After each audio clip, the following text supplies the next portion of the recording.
تھوڑا پیچھے سے میں آپ کو بیک گراؤنڈ سناؤں تو اس سے اس واقعے کی کا کرب اور زیادہ آپ کے سامنے آئے گا کہ اسماعیل علیہ السلام کے انتقال کے بعد آپ کا جو سسرالی خاندان ہے جرہم، وہ مکے کا حکمران بنا. انہوں نے کوئی 2000 سال حکومت کی. پھر ان کے ظلم و ستم پر بنو خزاعہ نے ان کو نکالا اور وہاں اپنی حکومت قائم کی دوسری صدی عیسوی میں. تو عمرو بن حریث جرہمی نے زمزم کا کنواں بند کر دیا اور پتھر اکھاڑا حجر اسود اور زمزم کے کنویں میں ڈال دیا. اور ابراہیم علیہ السلام نے جو چھترا ذبح کیا تھا اس کے سینگ بیت اللہ میں لٹکے ہوئے تھے، وہ بھی اتار کے زمزم کے کنویں میں، اور پتھر اور باقی سامان اور اس کو بند کر کے برابر کر اس کا نشان مٹا دیا. 300 سال حکومت کی ہے بنو خزاعہ نے اور زمزم کا کنواں دریافت نہیں ہے. 300 سال. 440 میں قصی، 440 عیسوی میں قصی بن کلاب، اللہ تعالیٰ کے نبی کا کہ پردادے کا والد قصی، اس نے دوبارہ قریش کی حکومت قائم کی.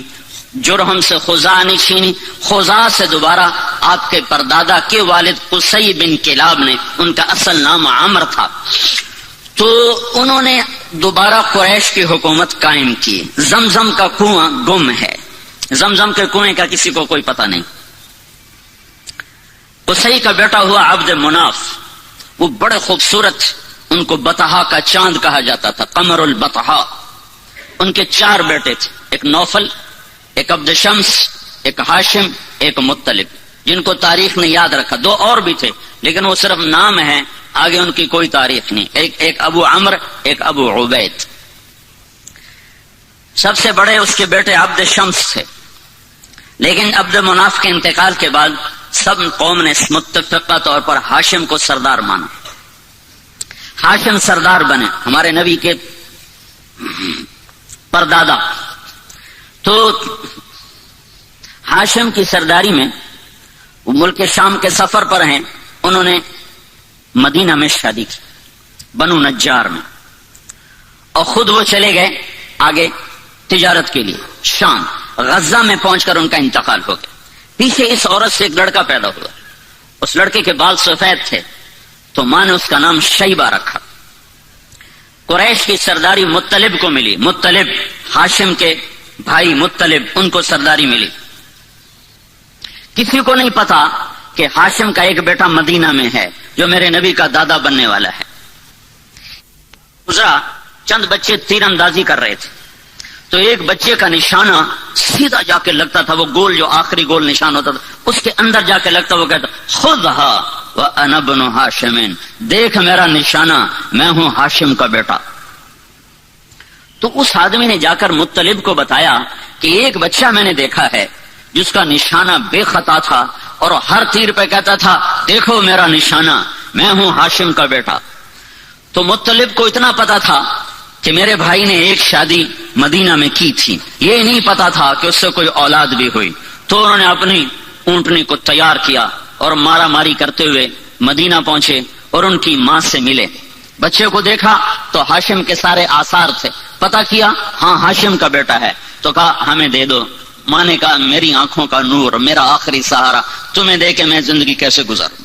کیسے دے دو، اسے میں قریش کا سردار بناؤں گا، یہ بڑی شان والا ہوگا، تیرا ہی نام زندہ ہوگا. تو سرداری پر ماں نے بچے کے حوالے کر دی. اب یہ بچے کو لے کر مکہ میں داخل ہو رہے ہیں، بچے کے کپڑے میلے ہو چکے ہیں. تو لوگ کہتے ہیں عبد المطلب، مطلب تیرا غلام ہے، نام اس بچے کا شیبہ ہے اور آگے چل کے اسی نام سے یہ مشہور ہونے والا ہے. لوگوں کی زبان سے نکلا عبد المطلب، مطلب تیرا غلام ہے. تو آگے انہوں نے کہا ہاں ہاں ہاں ہاں، بس اتنا کہتے گئے ہاں ہاں، یہ نہیں بتایا کہ میرا بھتیجا ہے، اور ان کی بات کا انکار بھی نہیں کیا. پھر ان کو گھر لے گئے، ان کو نہلا کر دھلا کر اچھے کپڑے پہنا کر پھر دار الندوہ میں لائے، جہاں یہ شرط تھی کہ اس میٹنگ میں صرف 40 سال کی عمر کو ٹچ کرنے والا اس میں داخل ہو سکتا تھا، اس سے نیچے والا اس مجلس میں بیٹھ نہیں سکتا تھا. تو اپنے بھتیجے کو لائے، کہا ابن ہاشم، یہ ہے ہاشم کا بیٹا. لیکن تاریخ نے ان کو عبد المطلب سے محفوظ کر لیا اور ان کا اپنا نام مٹ گیا اور وہ عبد المطلب کے نام سے مشہور ہو گئے. مطلب کی وفات کے بعد سرداری عبد المطلب کو ملتی ہے تو یہ خواب دیکھتے ہیں کہ برکت والا پانی تلاش کرو، برکت والا پانی نکالو. پھر دوسرے دن خواب دیکھتے ہیں برکت والا پانی نکالو. پھر تیسرے دن خواب دیکھتے ہیں برکت والا پانی نکالو. تو تیسرے دن یہ کہتے ہیں وہ پانی کدھر ہے، پانی کہاں ہے؟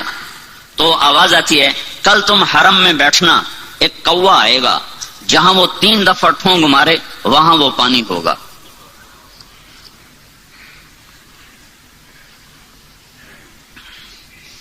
تو عبد المطلب صبح جا کے حرم میں بیٹھ گئے دار الندوہ ملتزم کے ساتھ. ایک کوا آیا جہاں زمزم کنواں، وہاں کے بیٹھا، ایک ٹھونگ ماری، پھر دوسری ماری، پھر تیسری ماری، پھر وہ اڑ گیا. تو عبد المطلب کا ایک بیٹا ہے اس وقت حارث، انہوں نے قریش کو جمع کیا، کہا یہاں وہ مبارک پانی ہے، میری مدد کرو ہم نکالیں. اور کہا کوئی نہیں ایسے سر پھوڑنا، پتھروں سے لڑنا کوئی آسان کام ہے؟ کچھ نہیں ہے. اس نے سب کی منتیں کی، کوئی نہیں مانا. تو دونوں باپ بیٹا مل کر کھودنے لگے. کھودنے میں آئی دقت، تو عبد المطلب کہنے لگے وہ بھی کوئی آدمی ہے جس کی اولاد نہ ہو. اس کو فخر سمجھا جاتا تھا، اولاد کی کثرت کو فخر سمجھا جاتا تھا. اور یہ آج بھی فخر ہے. یہ مغرب کی اندھی تعظیم نے کم بچے خوشحال گھرانا، یہ بڑا عذاب ہے، بڑا عذاب ہے، بڑا عذاب ہے. جاؤ دیکھو، وہ دیکھ رہے ہیں ان کی نسل ختم ہو رہی ہے اور مائنس میں جا رہی ہے، مائنس میں جا رہی ہے. اللہ کی تقدیر سے لڑنا اپنا ماتھا پھوڑنے والی بات ہے. تو وہ کہنے لگے آج قریش میرا ساتھ نہیں دے رہے، اگر اللہ نے مجھے 10 بیٹے دیے اور 10 کے 10 جوان ہو گئے تو میں ایک کو اللہ کے نام پہ ذبح کر دوں. یہ منت مانی اس تنگی کو دیکھ کر کہ کوئی ساتھ دینے والا نہیں ہے. تو کرتے کرتے کرتے وہ کنویں کے آثار ظاہر ہو گئے اور اس میں سے سامان نکلنا شروع ہو گیا، اور وہ حجر اسود نکل آیا اور وہ سینگ نکل آئے. تو سارے قریش آ گئے، عبد المطلب ہمیں کنویں میں حصے دار بناؤ. کہ سب دفع ہو جاؤ، کسی کا کوئی حصہ نہیں، اب یہ صرف میرا ہے اور میری اولاد کا ہے.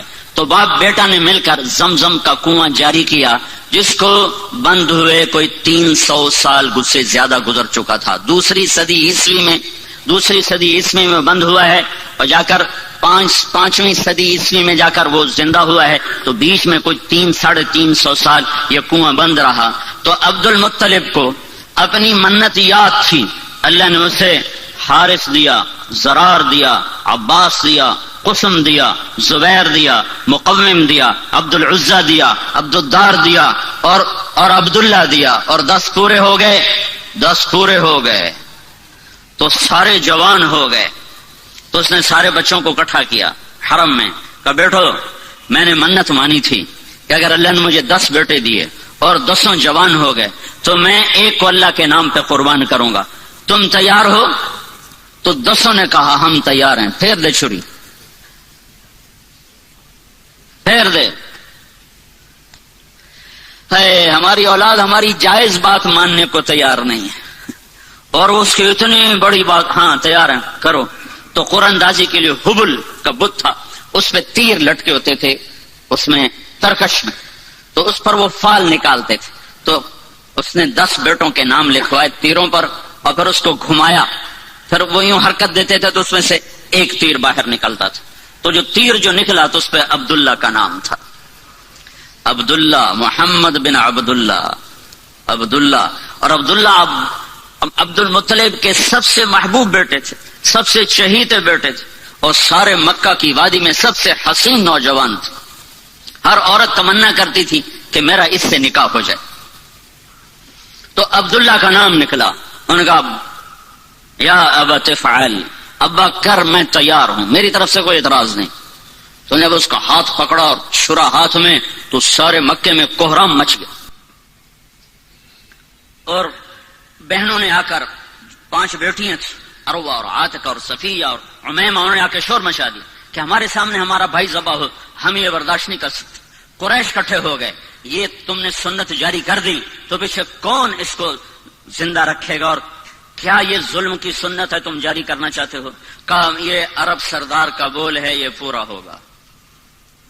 جب سارے پیچھے پڑ گئے تو پھر یہ فیصلہ ہوا، جیسے آج کل کے عدالتیں ہیں، تو اس وقت کی عدالتیں ہوتی تھی کاہن، نجومی.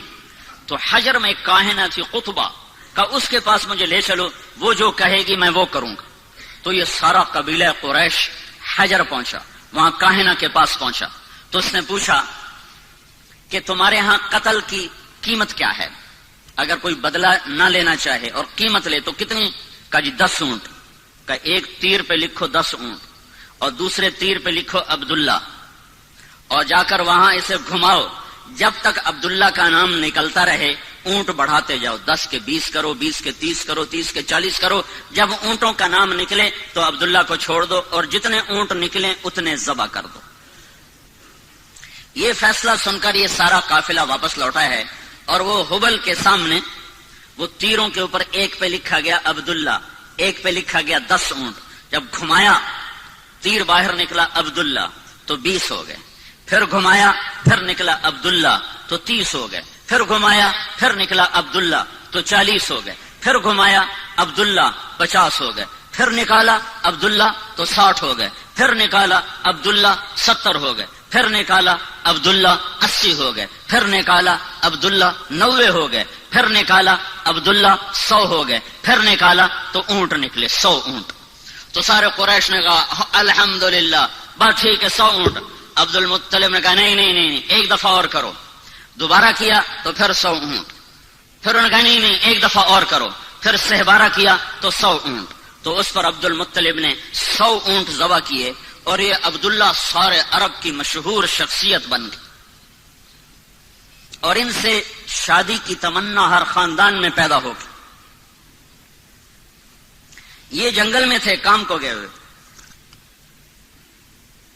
ان کو یہود نے پہچانا کہ یہ وہ آخری نبی کا باپ ہے، تو اس کو قتل کرنے کے لیے تلواریں نکالی، تو اچانک کچھ نورانی مخلوق ظاہر ہوئی اور انہوں نے یہود کو دھکے مار ان کی آنکھیں نکل گئیں اور وہ اندھے ہو کے ادھر گرے ادھر گرے۔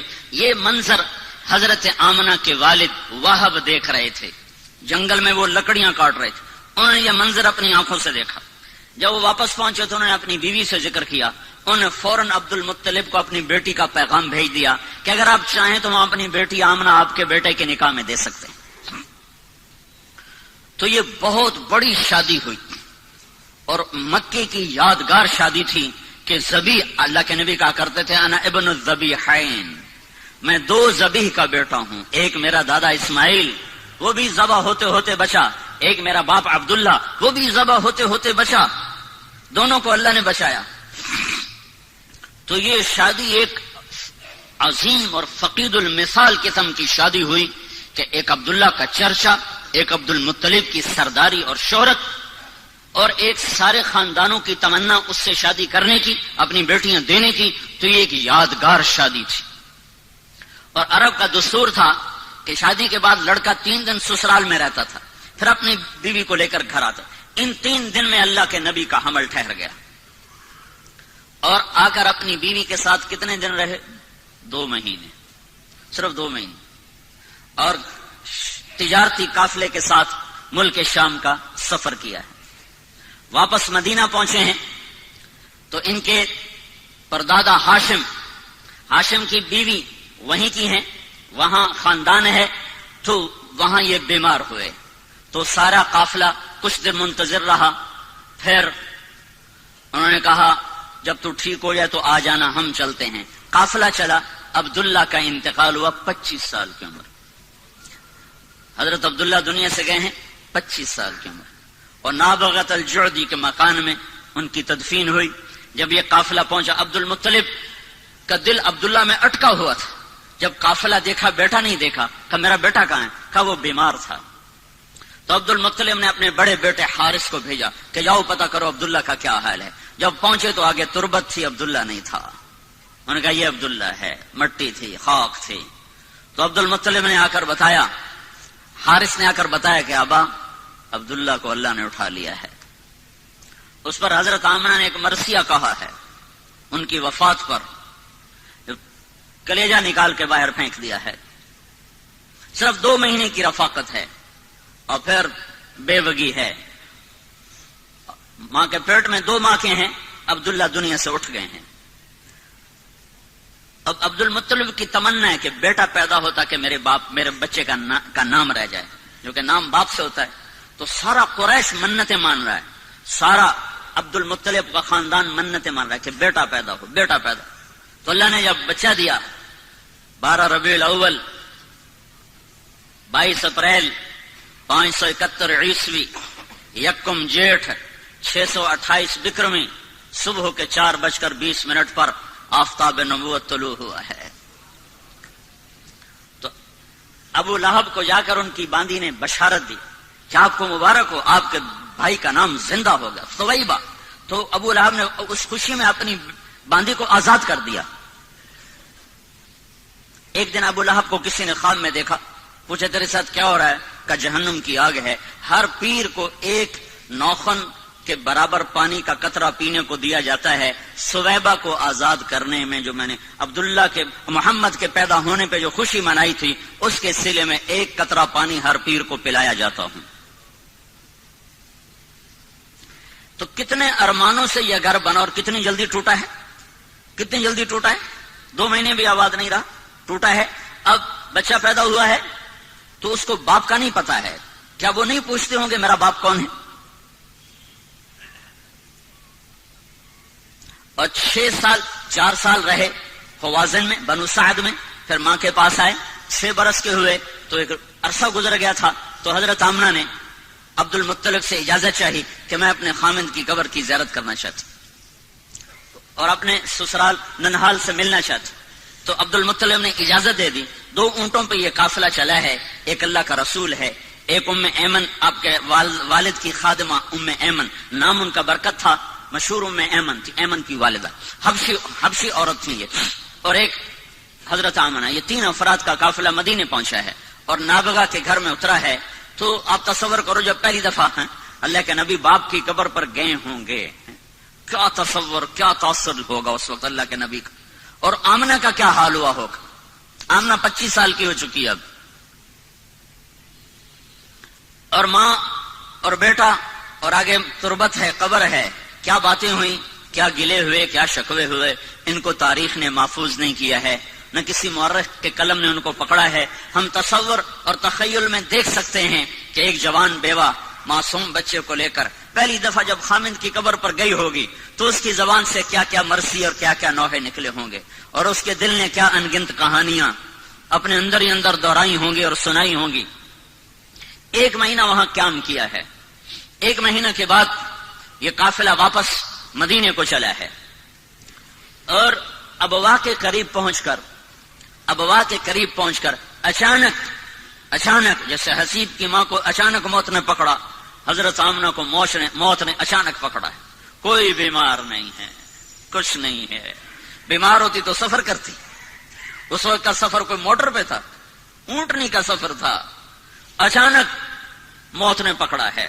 اور میں نے سن 2000 میں جا کے قبر کی زیارت کی تھی. ابوا کے جنگل میں وہ قبر ہے. ایک رہبر، ویسے کوئی نہیں جا سکتا، قدرت مہربان ہوئی، ایک رہبر مل گیا.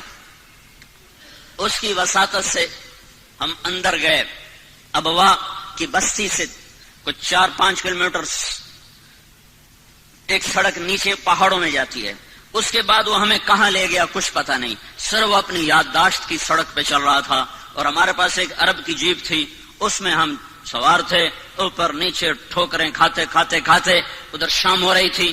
تو وہاں ایسے نوکیلے پہاڑ ہیں اس طرح، ان کی سب پہاڑوں کی یوں نوکیں یوں، اور ان کی اونچائی جتنی یہ آپ کی مسجد کی چھت ہے اتنی اونچائی. بڑے پہاڑ نہیں، اتنے پہاڑ ہیں. ایک پہاڑ کے اوپر 20 بائی 20 یا 15 بائی 15 کا فرش، قدرتی فرش پہلے سے بچھا ہوا تھا. وہاں وہ قبر تھی. وہ پتہ نہیں اس وقت بدوؤں نے بنایا یا پہلے سے اللہ تعالیٰ نے وہ بنا کے رکھا تھا کہ یہاں محمد مصطفیٰ کی ماں کو جگہ دی جائے گی. تو وہاں اچانک موت نے پکڑا ہے. اور آپ اپنی ماں کے سرانے بیٹھے تھے اور خوف زدہ تھے اور اپنی ماں کو بلاتے، آگے جواب نہیں آتا تھا. پتہ نہیں کیا تکلیف ہوئی، اللہ ہی جانے، اللہ ہی جانے. مجھے ایسے خیال آتا ہے کہ دل کی تکلیف ہوئی ہوگی. جو اچانک جو موت آئی تو یہ خیال آتا ہے کہ غالباً اور بولا بھی نہیں جا رہا تھا. تو وہ یہ ساری نشانیاں کٹھی کٹھی کر کے مجھے ایسے تصور قائم ہوتا ہے. کوئی پکی بات کوئی نہیں ہے. بہرحال موت تھی، بیماری جو بھی تھی تو آپ اپنی ماں کو بلاتے، ماں ماں، تو ایسے دیکھتی اور آنکھیں جھکا لیتی. پھر جیسے بجھتی شمع بھڑکتی ہے تو انہوں نے اپنی ساری طاقت کو جمع کر کے کہا کل حی میت وکل جدید بال، ہر زندہ نے مرنا ہے اور ہر نئی چیز نے پرانا ہونا ہے. مجھے لگتا ہے میری موت آ چکی ہے، لیکن مجھے یقین ہے میرا نام باقی رہے گا کہ میں نے ایک ایسا بچہ چھوڑا ہے جو کائنات کو روشن کرے گا. تو یہ آخری کلمات تھے. او اللہ کے نبی نے ماں کے سینے پہ سر رکھا ہے. اب تو 6 سال کا بچہ ہے. کاش تم وہ جگہ دیکھتے. میں نے ہزاروں دفعہ یہ قصہ سنا ہے، ہر دفعہ میں روتا ہوں. اب تو ویسے ہی موقع ہی ایسا ہے کہ رونا آ رہا ہے. چاروں طرف وحشت ناک ویرانہ ہے. سن 2000 میں اتنی وحشت تھی تو 14 صدی پہلے وہاں کیا وحشت ہوگی. اور 6 سال کا بچہ ماں کے سینے پہ سر رکھا ہوا ہے. اسے نہیں پتا موت کیا چیز ہے، پہلی موت دیکھی ہے. لہٰذا وہ حیران ہے کہ میری ماں بولتی کیوں نہیں. تو کہتا ماں ماں تو بولتی کیوں نہیں. کس نے قبر کھودی یہ اللہ جانتا ہے.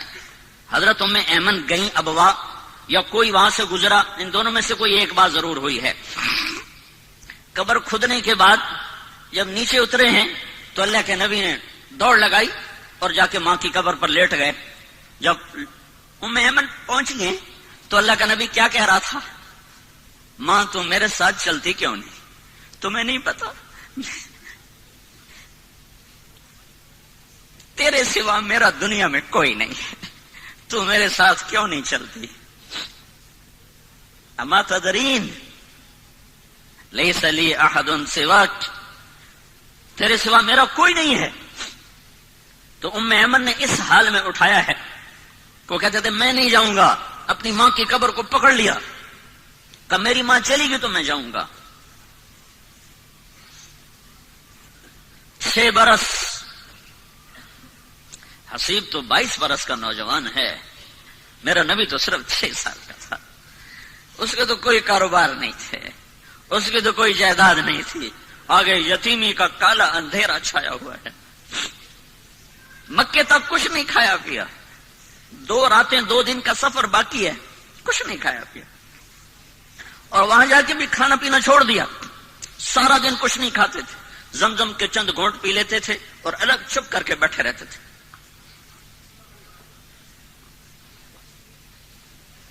6 سال کے بچے کو نہ ماں ملے نہ باپ ملے، اس کی کیا زندگی ہوگی. ہو کون والضحى واللیل اذا سجا.